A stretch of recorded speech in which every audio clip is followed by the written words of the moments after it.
Michelle. My name is Ravi Rai, and I am really thankful to you for taking this opportunity to share your leadership experience as a district leader. So, for our viewers, would you please share with us your name and your current role that you have in the district leadership? Thank you, Ravi. I'm Michelle Seidling, and currently I'm serving as the Area 21 Director. Thank you, Michelle. Being one of the past leaders, I do know that these leadership positions are not paid positions and they come with a lot of expectation and a lot of volunteer time. So I would like to say thank you for taking the time and the opportunity to step forward and help our fellow Toastmasters. Now, when you serve as a district leader, I'm sure it was not that you joined the organization to be an area director. So what was your thought when you took this role for the first time? What did you think about the role? Do you want to share some of the thoughts that you had when you first became, or considering the role of the area director? Absolutely. Initially, when I took a look at the Area Director role, people approached me about it, other leaders.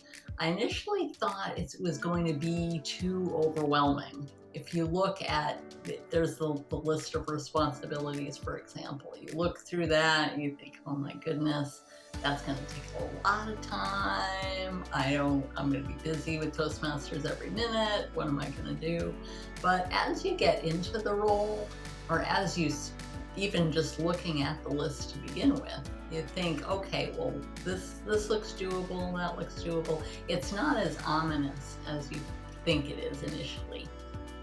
Then speaking with Susan and with other leaders before I accepted that role, I was able to get a more comfortable feeling about it, that it's not as intense as one of the trio roles, for example, or other roles in the district. Being an area director is more, I would say, like being a part of a family. You've got several clubs under you. You visit the clubs, but it's more of a conversation. It's more of a getting to know people, not only the clubs themselves and how they're doing, but also the people behind those clubs and what their motivations are. And in that respect, the area director is not overwhelming at all. Yes, it is some work and it is some coordination, but it all ties together, so to speak. It forms a family. You form bonds with different leaders in the clubs, different leaderships. They're able to get to know you. You're able to get to know them, both as an individual, what they want to get out of Toastmasters with regard to building their speaking and their leadership skills. And also, you're able to get to know the club, what they want when I'm interacting with leaders, for example, what they want to get out of the club, how they can best have the resources or access resources and information that they need to be successful as a club. Many times I see people wanting to excel, but maybe the club is maybe has some areas for improvement in different aspects.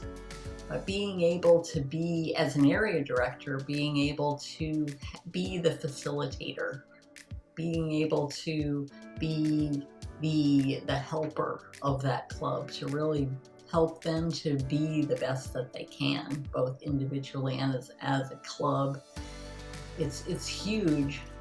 So initially, the first inkling of the area director, you're maybe a little overwhelmed, but when you get into it and you really work with people, it's more of a conversation, it's more of a relationship building than it is strictly, I have to complete these tasks in this amount of time.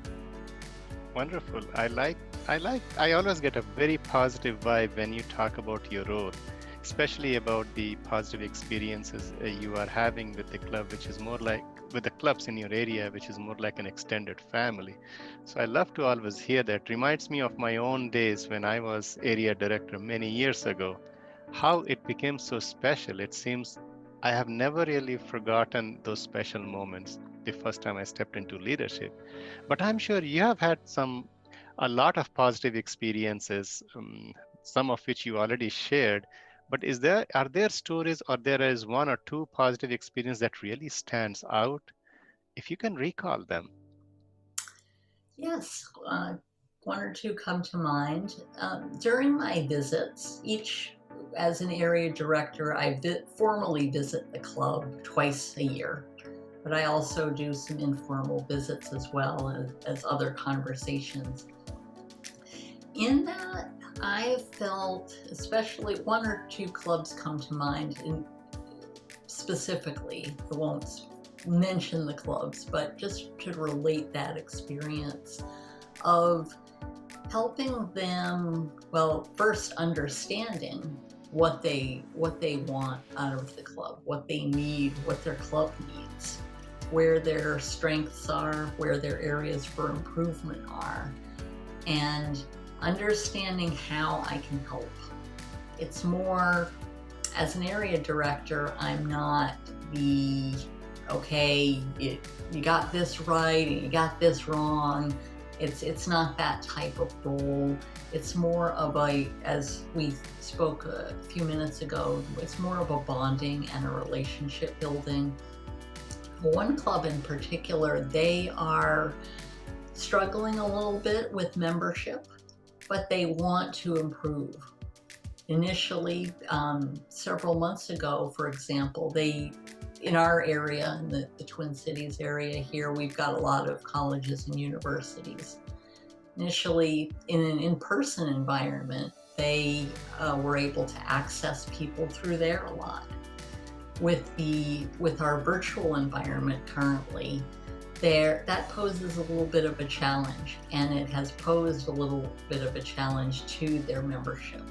But they are wanting to access membership in other ways. They don't know how. They need that information. They need guidance. There are some resources that they were using, but I was able to introduce them to other resources for their consideration, being in different online groups, different ways of accessing members, even reaching back to prior members of the club and reforming those relationships. That experience was more of a two-way communication. I was providing that information, but also they were willing to learn. I think as a club, at the club level, that's important too, is being willing to learn and being willing to accept resources, accept information, being able to brainstorm. It also applies at the area level too, as to how you can help your clubs and how that ties into the division and higher levels of the Toastmasters leadership. I totally agree with you. I'm already getting some great advice and ideas from you for my own club. Something that I have been wanting to do, but now that I hear that is the suggestion you are sharing with other clubs, so definitely that's one of the experience that you are sharing is going to be very helpful to me. And I hope viewers who are watching our conversation can also take some ideas. But thank you for sharing those positive experiences. And I also feel that while you are visiting the clubs, while you are working with different clubs, there is a lot of learning going on. What has been your learning opportunity so far? Well, being that Toastmasters is very grandiose, it's an international club, it's an international organization, I should say. I guess in a sense, we're all one big club, right? Well, in terms of learning, I've been a member of Toastmasters for about 2 years now. And for me, this whole journey has been a learning experience. From understanding what Toastmasters is and what resources there are available, how I fit into the picture, so to speak, and what my goals are with regard to improving my public speaking and my leadership skills. At the area level, it's a question of not only learning the specific duties of your role. There's the regular list of responsibilities as there is in other leadership roles, but it's a lot of the learning comes with the nuances of kind of reading between the lines, so to speak, or kind of little background information of what works and what doesn't work, for example. For example, with regard to the club visits, the list of responsibilities says, okay, visit your clubs twice a year, you've got to complete this report and so forth. But it goes really the behind the scenes, the between the lines approach goes beyond that, and it goes back to that relationship building that we spoke about. Not just doing the minimum, okay, I saw my clubs twice a year, and yeah, I think they probably know me. But really building and being of help.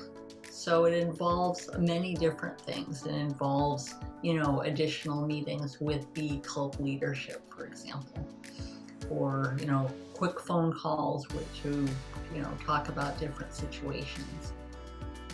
I think that's where the learning happens. That's where the question that you ask yourself is, how can I be of help? In what ways can I be of help? And looking beyond the job description. The tasks and the job description, that will come naturally as you go forward. But it's really learning about how to help clubs and what's going on within the club and within their minds, what they want to see and how they want to excel. I think that's kind of the biggest learning experiences, being able to develop that learning and develop that understanding of each member in your district, in this case, in the area, and understanding the leaders of each club and what they want to see and what they need and what their strengths are, and really capitalizing on their strengths as well as addressing areas for improvement. I think that's where the two-way learning happens. In my mind, that bonding is often more of a learning experience than addressing the different duties of the role. I can relate to that, Michelle. Establishing a relationship, establishing a bond before you can really work on the other improvements, and then having the conversation. I personally have used that experience that I learned from Toastmasters into my current role as a supervisor, that unless you really establish a good relationship with the staff, you really cannot motivate them to do that work. So great learning experience that you have shared with us.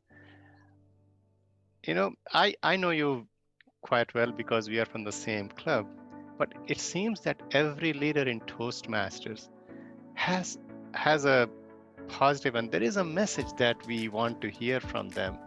I'm sure you have a positive and encouraging message that you want to share with your viewers. Would you care to share what is the most positive and the most encouraging message that comes to your mind today? Thank you, Ravi. With regard to a message, I think those that are in Toastmasters that may not have a leadership role currently, that whether they're pondering a role within their club or at the area level or other roles, is to first be introspective. Look at what is your purpose here at Toastmasters? What do you want to learn, and also what you can contribute? And then look around and see what makes sense. Is it, in this case, am I comfortable taking on a club role? Am I comfortable taking on a role as an area director or other leadership role within the district? But I think that it's more of a contribution, looking at what you want and how you can help and how you can pay it forward. If you consider the many learning experiences that you've achieved at Toastmasters, whether you're new to Toastmasters or you're a seasoned member, consider what you've learned and how you can pay that forward, how you can use your talents to be of help. And as you use your talents, people often think, okay, I'm giving so much time and effort, but you also receive a lot of benefit as well. You're receiving that leadership development, which is one of the missions and the purposes of Toastmasters. Along with building your speaking skills, you're able to speak to different groups at the club level, of course, and at the area level in other trainings and environments. You're able to share your experiences regardless of your occupation or where you're currently serving. I think that these aspects of Toastmasters benefit you as much as the role that you're serving in. I would say don't hesitate to take on a role, but at the same time consider your skills and your talents and your limitations too. We're often pressed for time in different respects, and there are certain times when a club role or a higher role may not make sense at that time, and that's okay too. There's nothing mandatory about Toastmasters. We're all here as volunteers to share and to learn different things. I would say to someone, be bold, but be flexible in terms of using your skills and your talents to pay it forward, and you gain so much in return. Love the use of the phrase paid forward, because that is exactly how I think of Toastmasters, is that the work that we put in will inspire other people to step forward, and they gain from it, and they in turn inspire other people. And that is what I hope our viewers will get from our conversation, that I hope they get inspired from knowing you, watching you as you serve the role as a area director, is to pay it forward in other forms. Michelle, every time I talk to you, it seems there is always much more to learn about you, much more to share for people to know when you share your experiences. Is there something that we have not covered and that you would like to share with our viewers today? I think that the only other thing I can share, what we have not shared, is just my love for Toastmasters and my love for skill development. I love learning. I've always loved learning since the first day in preschool. I recall my mom saying, as soon I got on the bus, after my very first day, I loved it, and I've loved learning ever since, both in a formal school environment as well as other environments, such as Toastmasters. I really love the interaction and the skill development that it brings. I joined Toastmasters in order to improve my public speaking skills. I've done that. There is always learning to do. You're never quite done in that respect.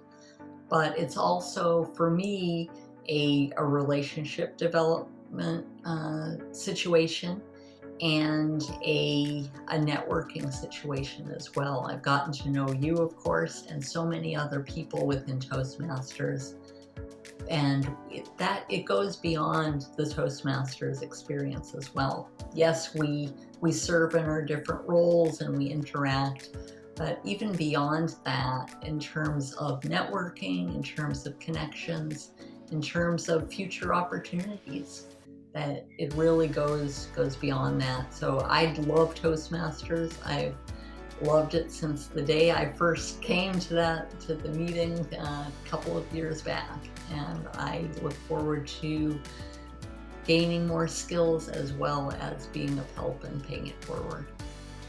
Thank you, Michelle. I can definitely attest to the fact that you have really loved the group, and we have been very fortunate for you being part of our club, and the district as being fortunate for being part of the district as area director.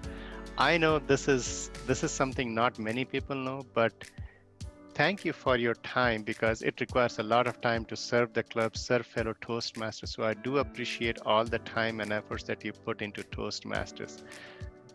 Thank you very much for your time for talking to us today. I hope viewers learn more about you and they are able to connect with you next time when you and anyone who has watched this video come across. So once again, thank you for your time today and thank you for serving as our area director. It's been a pleasure speaking with you, Ravi. Thank you.